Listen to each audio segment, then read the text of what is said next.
conservation of energy. Remember, conservation means that something does not change.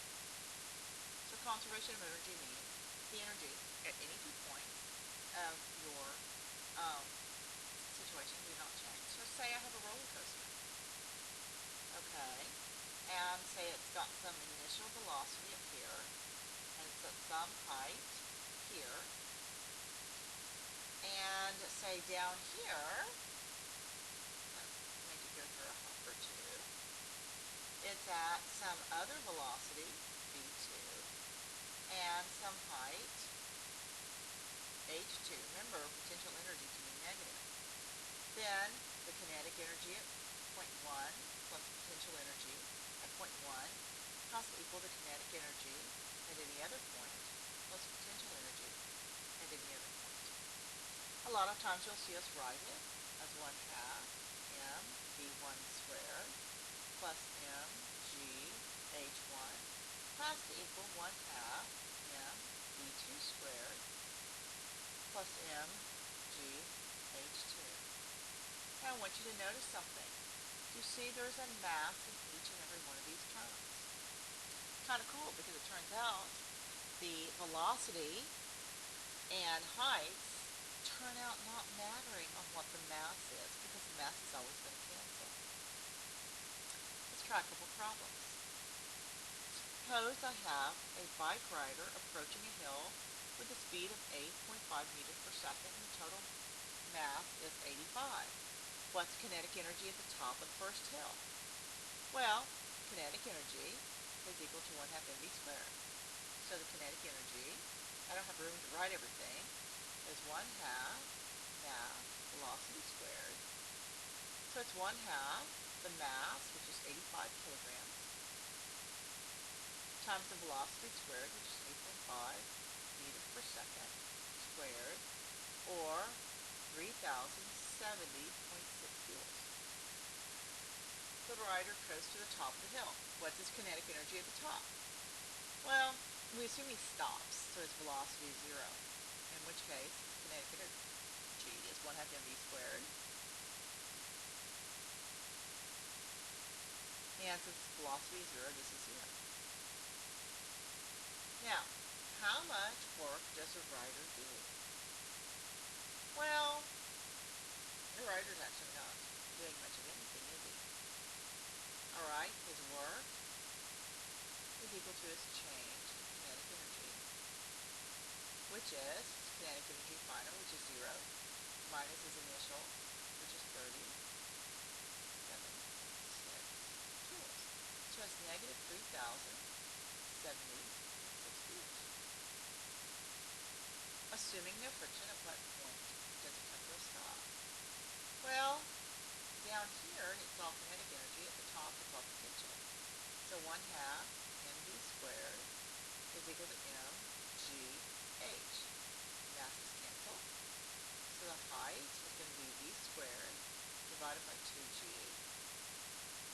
which is, the velocity is 8.5 squared divided by 2 times 9.8, or 3.678.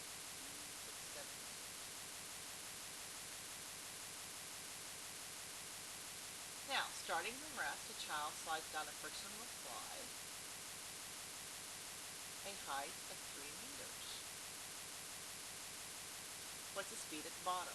Assume she has a mass of 25. So if the mass is 25, now identify your 2 points.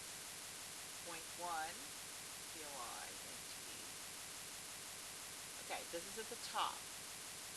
At the top, the velocity is 0. And the height is 3 meters. At the bottom, we don't know the velocity is, it's what we're looking for. But the height final is 0 meters. Remember, you can pick your 0 anywhere you want. Let's pick it somewhere easy. So, this is point 1 for the top. This is point 2 for the bottom. I don't care which way you put it. So, the energy at the top equals the energy at the bottom.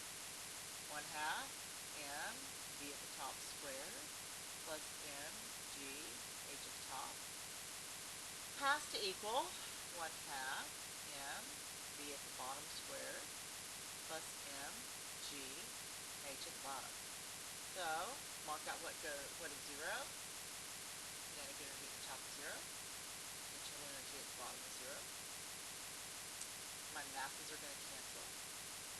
So the velocity at the bottom is going to equal the square root of 2g times h at the top. So this is square root of 2 times 9.8, and the height at the top is 3 meters. And we get 7.67 meters per second. Now, I have a pendulum bob that's released from rest. This is an important point because from rest means the initial velocity is 0. And at the bottom, it's 1.9 meters per second. What's the height of the bob? Well, let's draw our two cases. Here, my bob is moving with some velocity. Up here, its velocity is 0, because we always assume we release it from 0. So, v at the bottom is 1.9 meters per second. And that's all we're given. What's the initial height? Well, at the top, it's all potential energy. At the bottom, it's all kinetic energy. So the potential energy at the top has to equal the kinetic energy at the bottom. The potential energy at the top. Now, I've left off the other two because I know there's 0. Potential energy at the top is mgh. The kinetic energy at the bottom is 1 half mv squared. And I want the initial height, so I'm going to divide both sides through by mg.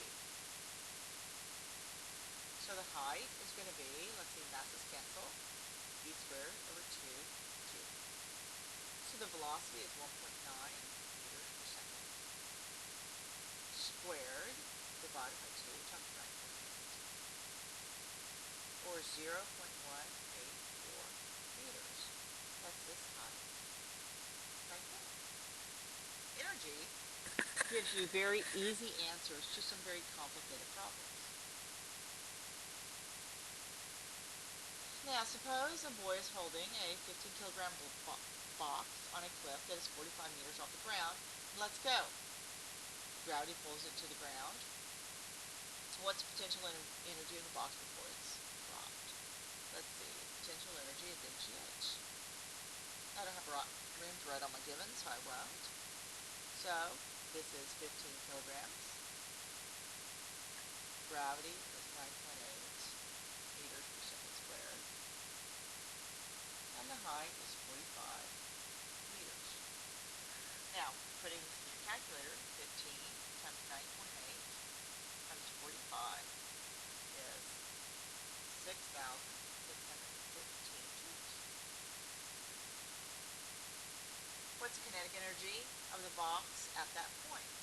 Now, he's holding it, so the kinetic energy is 0. It looks like orange juice, so I don't like writing the joules there. Now, what was the velocity upon impact? Let's see if we can find it. If I use mgh as 1 half mv squared, I see my masses are going to cancel. So, let me solve this. Gh is v squared over 2. So I multiply both sides through by 2. So v squared is 2gh. So the velocity is the square root of 2gh. Leave this up here. So the velocity is the square root of 2 times 9.8, and the height is 45. Now, what you want to do is going to multiply all this out. 2 times 9.8 times 45 is 882. And then you want to take the square root of 882. You get 29.7 meters per second. What's the work done by gravity? Well, the work done is going to be the change in potential energy. which is your potential energy final minus your potential energy initial.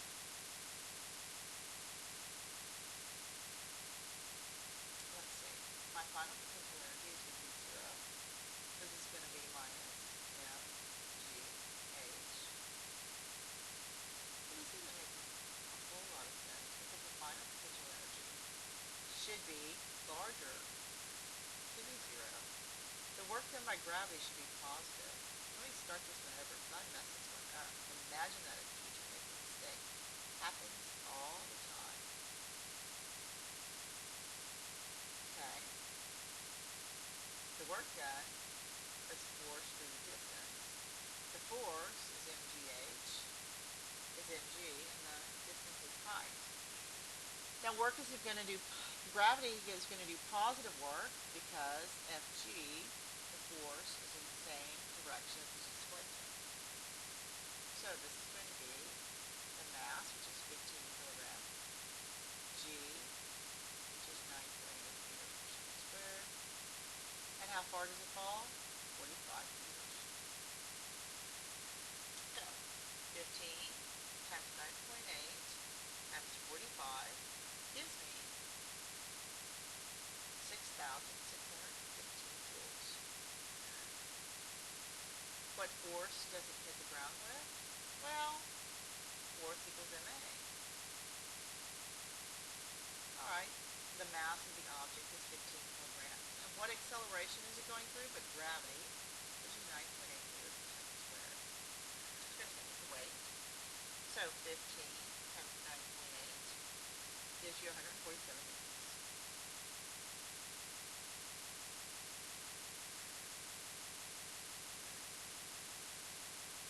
Alright, let's look at a pendulum. What is the potential energy of a pendulum that hangs 4 meters above the ground and has a mass of 2 kilograms?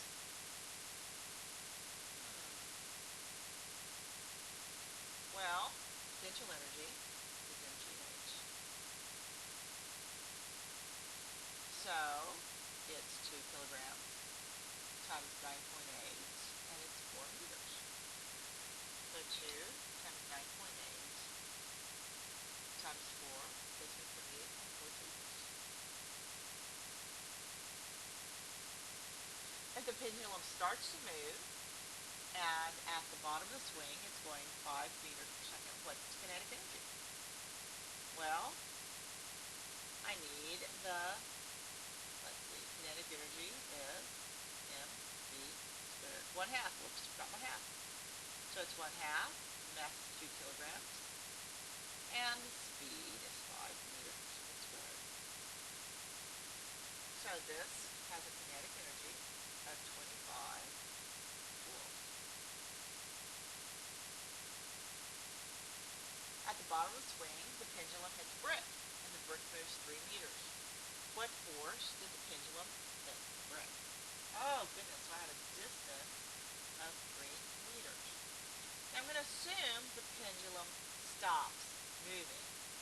So the work is a change in kinetic energy, which is kinetic energy final, which is 0, minus kinetic energy initial, which is 25 joules. So when the pendulum hits the brick, it's going to experience a work of negative 25 joules. So force is, work is force through a distance. So the force is going to be the work divided by the distance. The work is negative 25 joules divided by 3 meters. 25 divided by 3 is 8.33 meters. Now for this one I want to draw a diagram of a pendulum. We'll find its points of maximum and minimum energy. So here's my pendulum. This will have maximum kinetic energy because it's all, let's put our 0 right here. If I lift my pendulum up, this has maximum potential energy, and my kinetic energy is 0 at the top. Now what about a mass on a spring? Alright, mass on a spring is very much the same. If this is the equilibrium point, when I have a mass on a spring, it's going to have maximum velocity either to the right or to the left. When I stretch my spring out, my velocity is 0, so I'm going to have 0 kinetic energy, but I'm going to have maximum potential energy. And then it's going to want to move back this way. It's going to pass this point right here at some maximum speed. And now when it's really compressed, it is again going to be all potential energy.